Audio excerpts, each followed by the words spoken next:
What's good, YouTube? It's me, Squid, back in another Squidio. What if Yu-Gi-Oh had no ban list? And by that I mean there was no restricted, limited, no semi-limited. Everything was at 3. What would happen? If you guys have been following the channel for some time, you probably remember about a year ago we made a video reviewing this tournament that they had in the OCG where they had literally a 0 ban list. And surprise, surprise, this is how it went. This is a deck that won their first iteration of the tournament.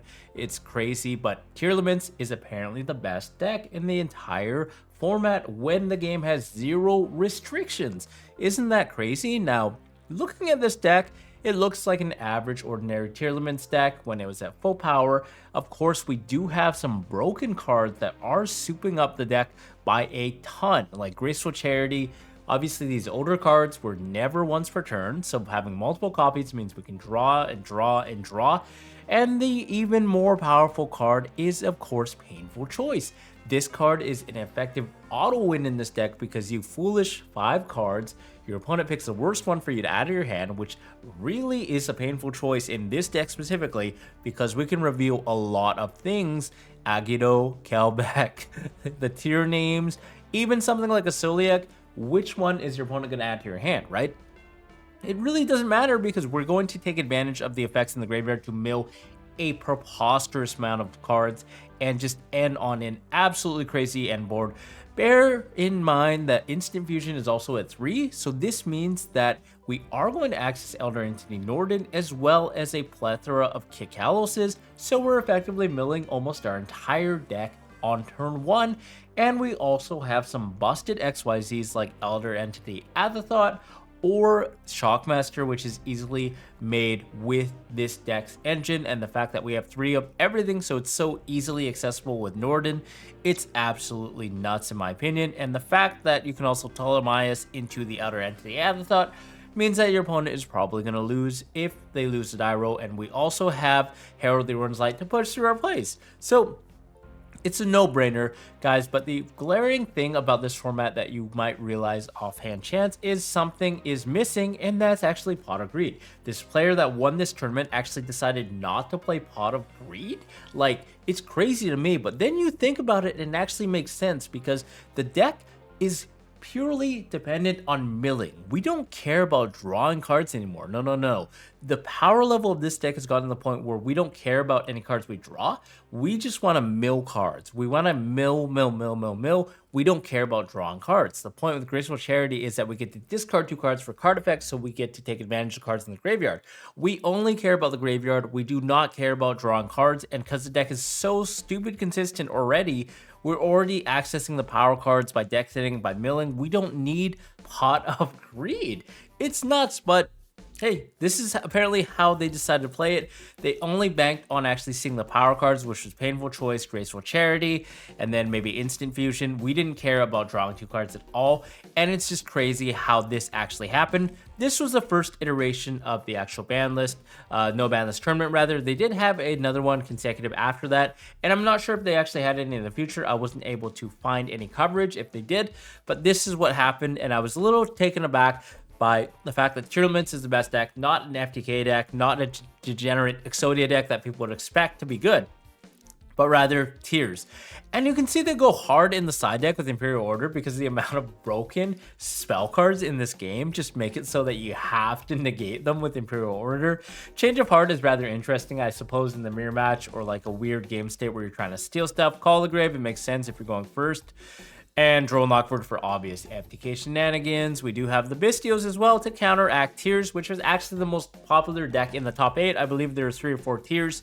Now let's take a look at the second place deck. This is kind of crazy, but there was actually a burn deck that actually succeeded with the help of everyone's baneful existence card, Mystic Mine. Yes, this continues to terrorize Yu-Gi-Oh! In a non-banless tournament, and surprisingly, burn was good enough to make it to the point where they got second place, just playing a random extra deck. It has no bearing on the actual deck, but when you have cards like Pot of Greed and Graceful Charity, being able to draw into Mystic Mine, as well as 3 Card of Demise, and slowly burn your opponent to death, I mean, a lot of people probably didn't expect a strategy like this.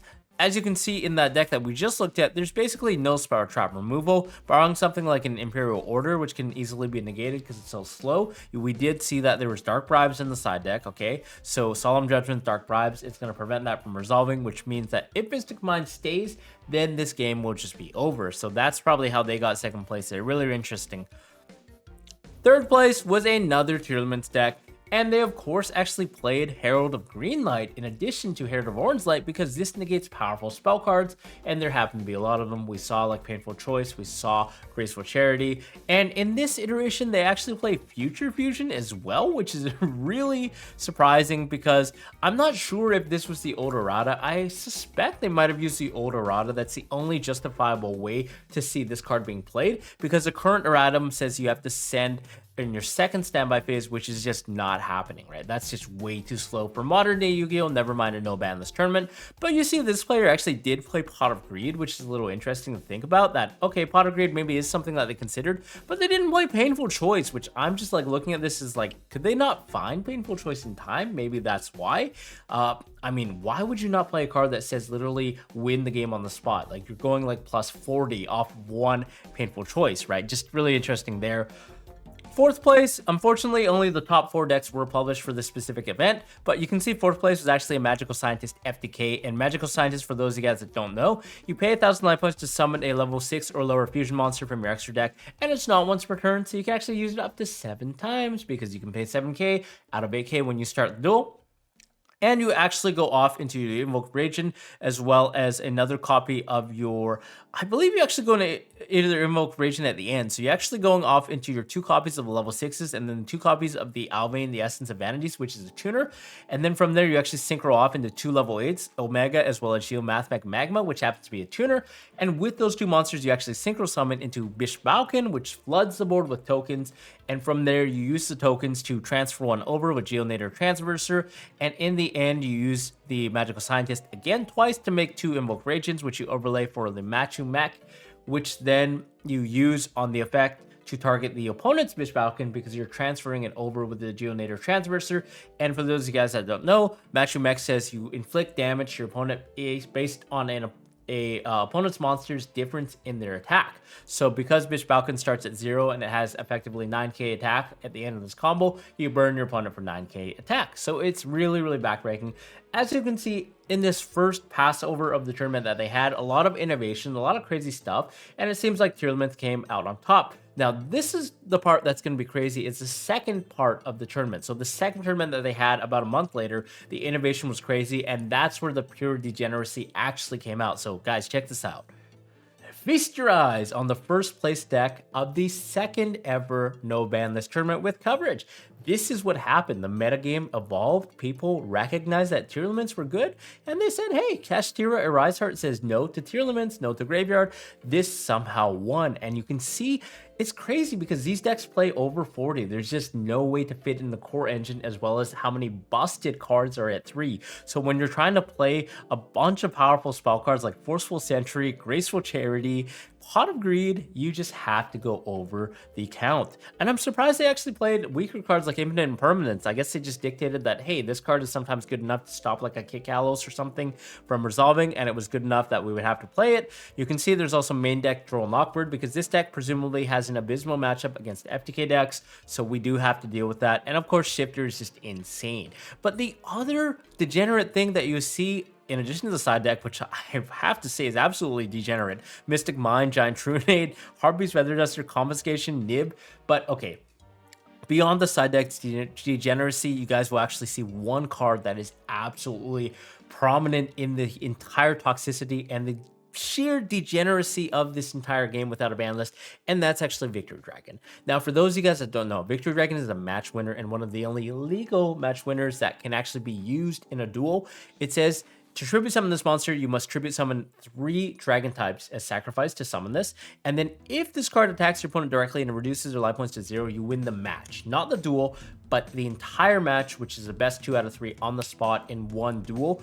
And the reason this is possible in the OCG is because there's actually a difference in rules. In the TCG, you can surrender at any time, okay? You can just scoop up your cards before the attack, connects with your life points, there you go to game 2, because you're surrendering. You're losing by surrendering the duel. You're not losing the match by the attack of Victory Dragon. But in the OCG, you actually cannot surrender unless your opponent agrees to you surrendering. So unless both players say, hey, you can surrender, then you cannot end the duel on the spot, and this Victory Dragon will just slam through and end the match. So that's why this card was so good. And people realize that there's actually a way to tutor it out by using Omni Dragon Brotor with a plethora of the Dragon Link monsters that are in the extra deck. So using a Reaper-Docus, you can actually convert the monster type to dragon, which means you can instantly access Guard Dragon LP, and then from there you can also make a Guard Dragon Pisty, and from there you're able to summon out a Omni Dragon Brotor from your deck directly, using the effect of Brotor to ditch a card to target itself to add the Victory Dragon to your hand, and because then you'll control 3 dragon monsters in the form of Brotor as one, as well as either Dragon Pisty and the LP, in addition to the Protector Whelp, which you can link off generically, and then you have 3 dragons which point down.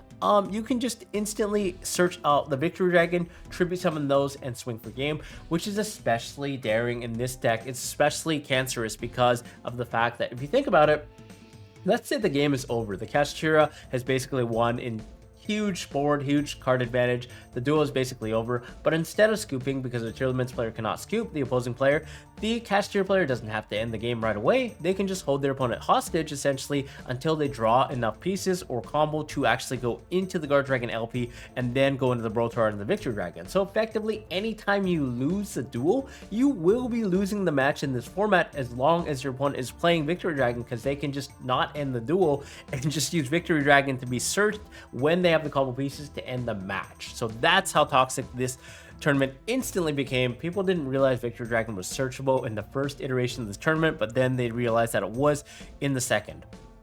Second place was a abomination of a Tearlaments deck. You can see they just played 60 cards with literally everything, including that grass looks greener.